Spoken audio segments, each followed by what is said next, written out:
Na aula passada, a professora Rose nos explicou o princípio da concordância nominal. O princípio da concordância nominal diz que o adjetivo concorda com o substantivo em gênero e número.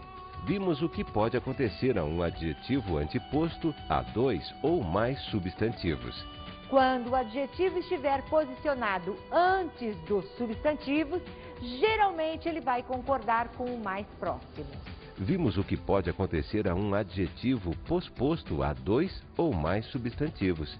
Se o adjetivo estiver colocado depois de dois ou mais substantivos de gêneros diferentes, ele pode também concordar com o mais próximo ou então ir para o masculino plural. Bons estudos!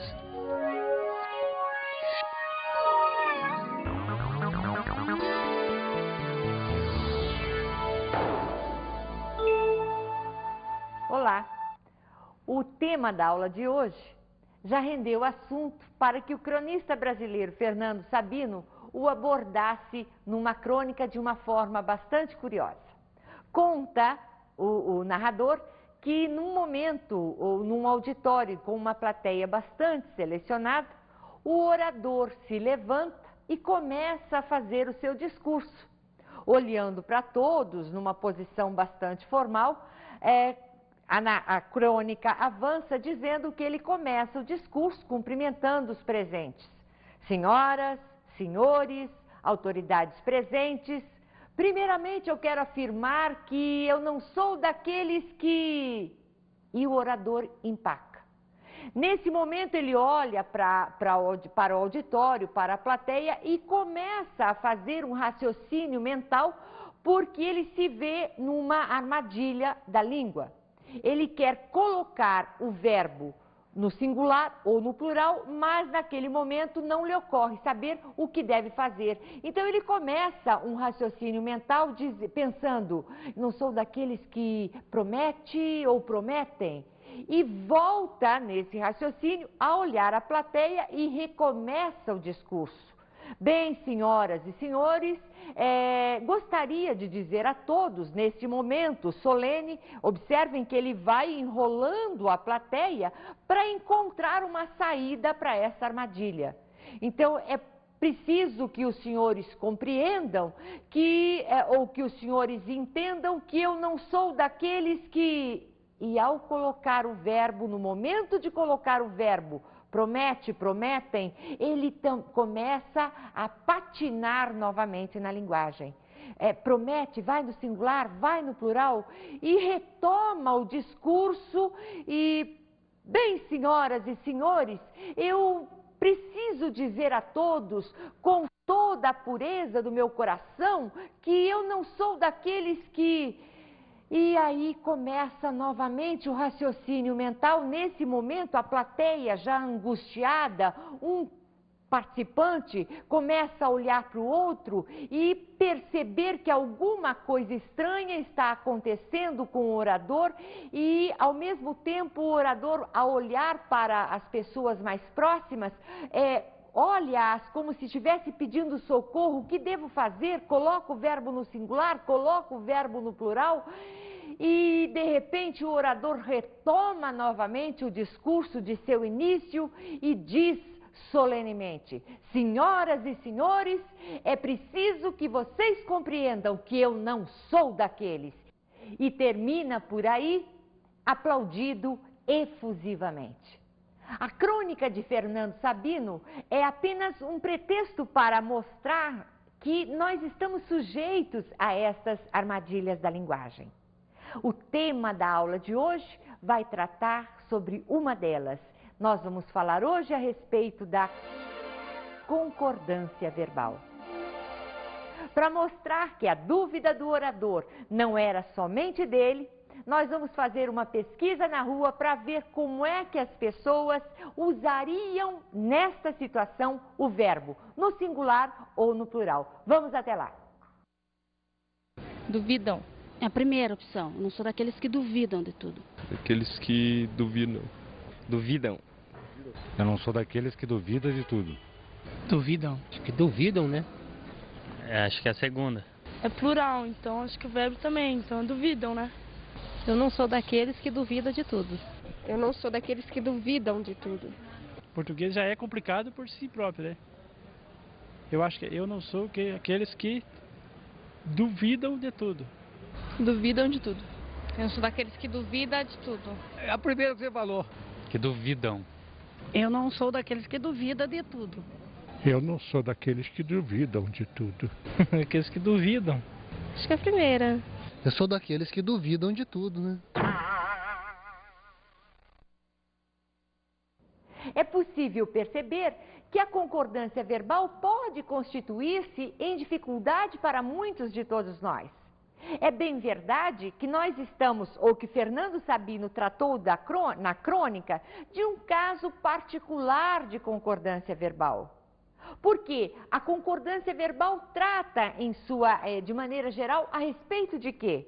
A concordância verbal vai tratar de concordar o verbo com o sujeito da oração, com o sujeito da frase. E a regra geral da concordância verbal é simples. A maioria de todos nós, podemos dizer, que não tem dificuldade em empregar a regra geral de concordância verbal.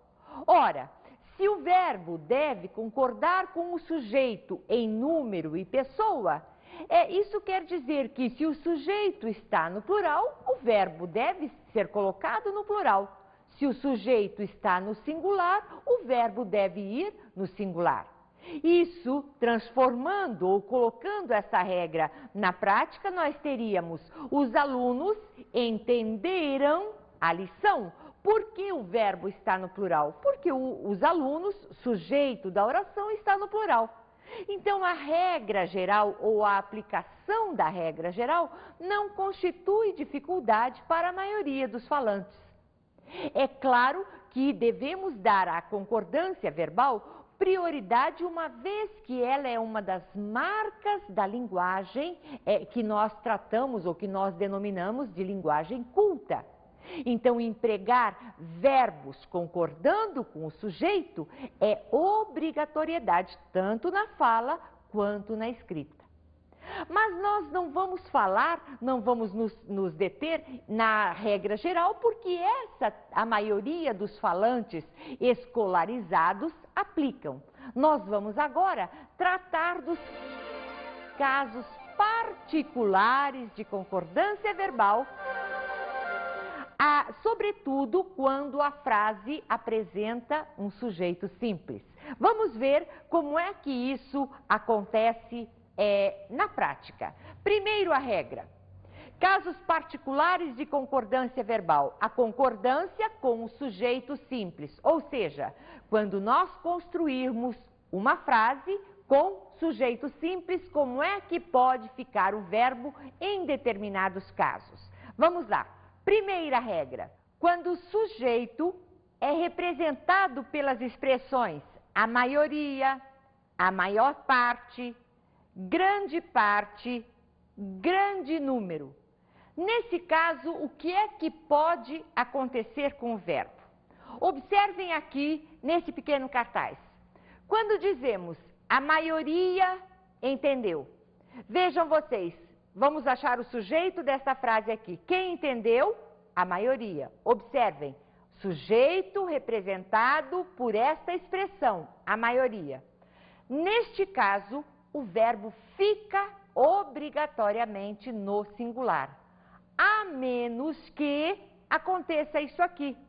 A maioria dos alunos entendeu ou entenderam. Porque nesta frase nós podemos empregar o verbo no singular ou no plural. Sujeito representado pela expressão a maioria, seguido de uma expressão no plural.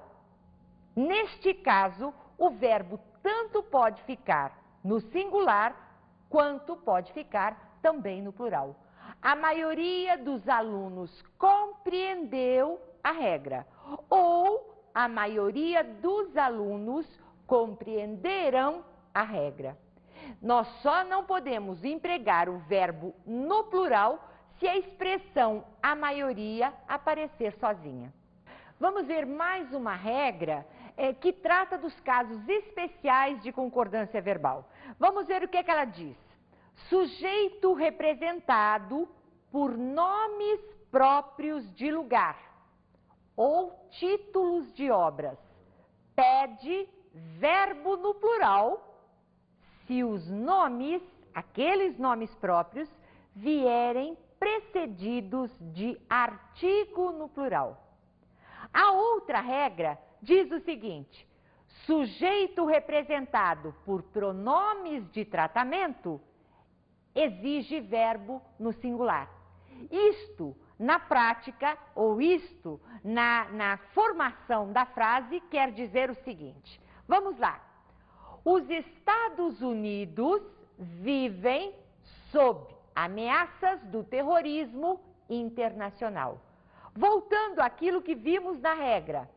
Sujeito representado por nomes de lugar, precedidos de artigo no plural, exigem verbo no plural. Assim, não poderíamos dizer os Estados Unidos está, os Estados Unidos deseja e assim por diante. Nome próprio no plural, precedido de artigo no plural, pede verbo no plural. Esta regra é bastante desrespeitada, sobretudo na fala. Então é preciso que vocês observem, porque ao ser desrespeitada também é uma regra que é bastante percebida por quem fala corretamente ou fala a língua culta dentro ou obedecendo às suas regras. Observem aqui mais um exemplo que trata desta regra. Nós temos aqui os Lusíadas, nome de obra, portanto, precedido de um artigo no plural, verbo no plural. Os Lusíadas representam a história do povo português. Aí nós temos mais um nome próprio, embora esteja no plural, Amazonas, é precedido por um artigo no singular. Então, nós vamos colocar o verbo no singular. O Amazonas segue rumo ao Atlântico. Agora, a terceira regra pede ou indica o seguinte: o sujeito representado por pronome de tratamento exige verbo no singular. Vossa Excelência concorda com essas ideias? Quem concorda? Vossa Excelência. Sujeito representado por um pronome de tratamento, nós vamos colocar o verbo na terceira pessoa do singular. Agora nós vamos para um breve intervalo e voltamos já já.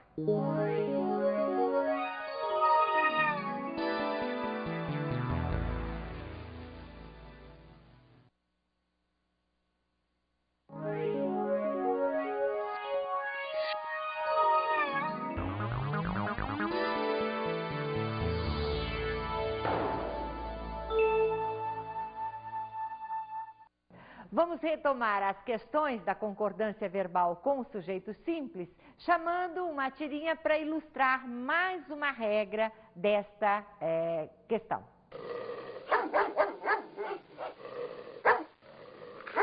E agora? Qual de nós vai encarar? Vocês perceberam que o narrador na tirinha se expressa da seguinte maneira: qual de nós vai encarar? Quando o sujeito é representado por essa expressão, qual de nós ou quais de nós, é possível fazermos a seguinte concordância: quais de nós vão ou ainda vamos encarar? Vejam, é possível, nesse caso, usar o verbo na terceira pessoa do plural ou então levar o verbo a concordar com o pronome que acompanha essa expressão. Nós vamos ou quais vão. Então, neste caso, é possível dizer quais de nós vão encarar ou quais de nós vamos encarar.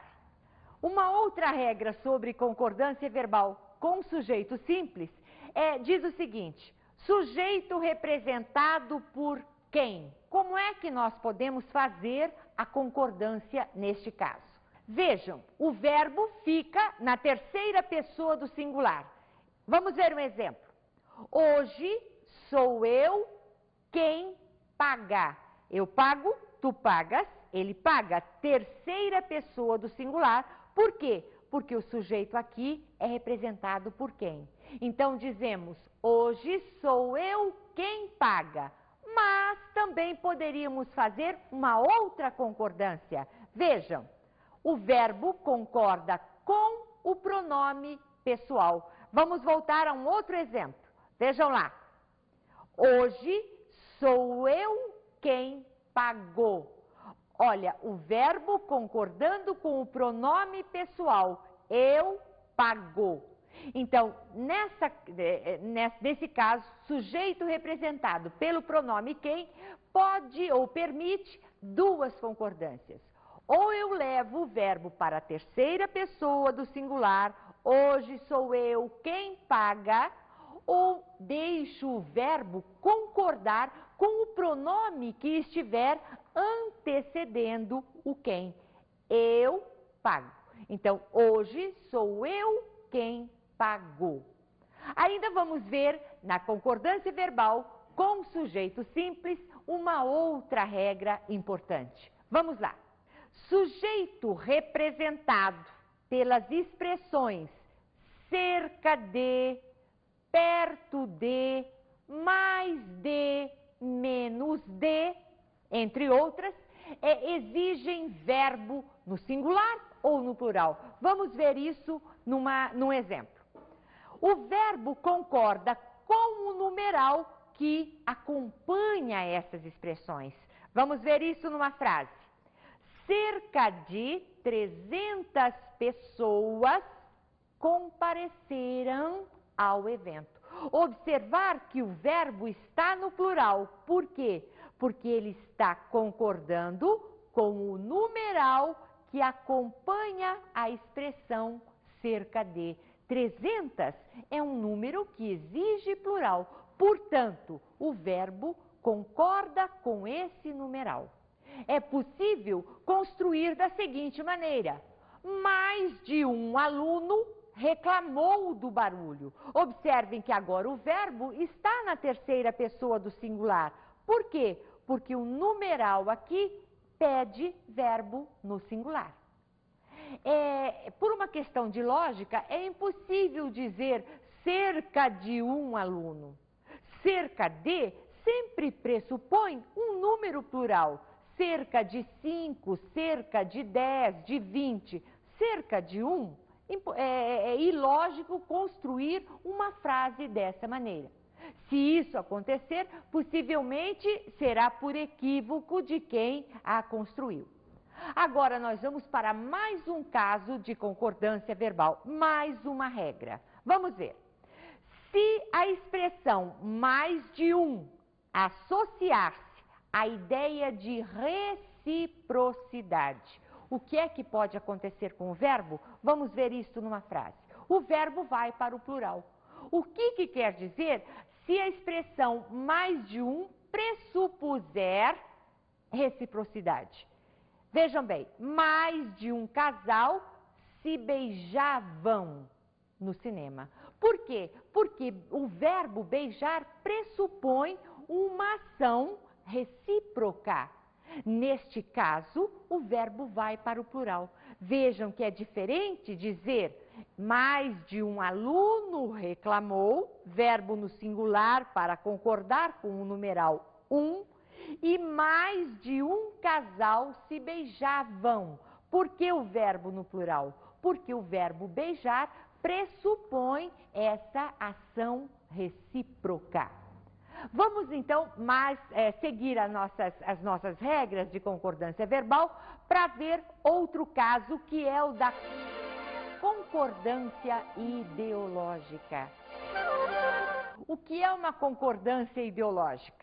A concordância ideológica é aquela que se faz no plano mental.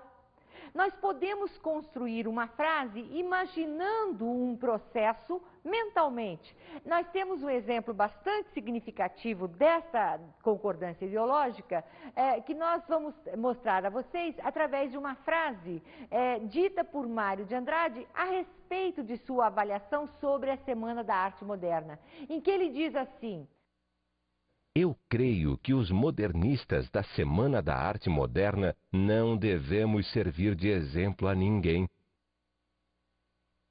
Vejam, a construção mais comum seria dizer: os modernistas não devem servir de exemplo a ninguém. Quando Mário coloca o verbo na primeira pessoa do plural, o que ele quis nos passar? Ele quis incluir-se como um dos modernistas que participou da Semana da Arte Moderna. E por isso ele coloca o verbo na primeira pessoa do plural. Isto é fazer uma concordância ideológica. Embora essa construção seja legítima, ela causa uma certa estranheza porque as pessoas quase não costumam empregá-la. Mas é preciso registrar que ela é absolutamente correta. Sobre este caso e sobre a falta de emprego pela maioria das pessoas, ou no uso comum, eu tenho um caso bastante inusitado para contar para vocês. Há 10 ou 12 anos atrás, eu escrevi meu primeiro livro e fiz na apresentação, aquela apresentação que se faz para dirigir-se ao leitor. Era um livro de língua portuguesa para o ensino do magistério, e eu me posicionei dessa maneira, num parágrafo qualquer. Se os professores de português considerarmos que o ensino da língua, e por aí eu sigo o meu raciocínio, o livro foi para o mercado, foi para as escolas. De repente, eu sou avisada de que um professor havia havia visto o meu livro, a começar pela apresentação, e escreveu uma carta ao MEC denunciando, indignado, como é que se colocava determinada obra no mercado, quando logo na apresentação, essa obra já apresentava um erro de concordância. Ora, o que eu fiz como narradora? Se os professores de português considerarmos, naquele momento eu era autora, mas também queria incluir-me como professora de português. Ou seja, no meu plano mental, o fato de eu ser uma autora de livro de língua portuguesa não me descaracterizava do fato de eu continuar sendo professora de língua portuguesa. Esse é um exemplo de concordância ideológica. Vocês devem estar se perguntando o que aconteceu comigo ou com essa denúncia que chegou ao MEC através de um leitor desavisado sobre as regras de concordância. Ele foi informado de que o emprego era legítimo, de que a autora não havia empregado equivocadamente ou erradamente uma regra e foi informado também de que é possível que o seu emprego é absolutamente legítimo. Eu concordo que o emprego mais comum é usar o verbo na terceira pessoa do plural, mas não nos impede de fazermos esta concordância quando queremos nos incluir neste processo. Agora vamos às dicas de estudo da nossa aula de hoje. Para a aula de hoje, eu vou pedir que vocês fixem o conhecimento das regras de concordância verbal, fazendo os exercícios que o livro de estudos propõe. Também é importante lembrar que nós não abordamos todas as regras existentes. Existem algumas outras que vocês podem buscar através da parte teórica que o próprio livro de vocês apresenta. Por hoje é só. Um abraço a todos vocês e até uma próxima oportunidade. Até lá!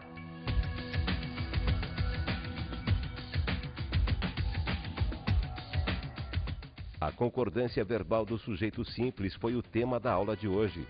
A professora Rose nos explicou a regra geral. A regra geral de concordância verbal diz que o verbo deve concordar com o sujeito em pessoa e número. Aprendemos casos particulares de concordância verbal.